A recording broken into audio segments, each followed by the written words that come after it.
బొబ్బట్లు first time చేసేటోళ్ళు కూడా ఈజీగా చేసుకోవచ్చు. బటర్ పేపర్ తీసుకొని దాంట్లో మంచిగా ఆయిల్తో గ్రీస్ చేసుకొని మనం ఎంత కావాలో అంత పిండి తీసుకొని దాని మధ్యలో పూర్ణం పెట్టేసుకొని అటు ఇటు చుట్టూరా కొంచెం నూనె రాసేసుకొని నూనె అన్న అండి రాసుకొని చేత్తో మొత్తం పరిచేయాలి. ఈజీగా లేసి వచ్చేస్తుంది.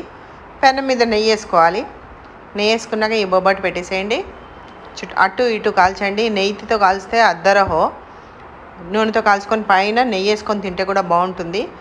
మీకు ఎవరన్నా తెలుసా, బొబ్బట్లలో మనం ఆలుగడ్డ ఫ్రై నంచుకొని తింటే అది ఇంకా టేస్ట్ వేరే లెవెలే. చాలా అంటే చాలా బాగుంటుంది. ఒక్కసారి ఈ విధంగా బొబ్బట్లు చేసుకొని ఆలుగడ్డ కూర చేసుకొని తినండి. ఆహా, చెప్తుంటేనే మౌత్ వాటరింగ్ అయిపోతుంది. ఆహా, సూపర్గా ఇట్లా బొబ్బట్టు చేసేసుకొని మంచిగా నెయ్యి పోసుకొని తినండి. తినేటోళ్ళు, ఇష్టం ఉండేటోళ్ళు ఒక్కసారి ఆలుగడ్డ కూర నంచుకొని తినండి. అదిరిపోయే బొబ్బట్లు మీ ముందు. Thanks for watching.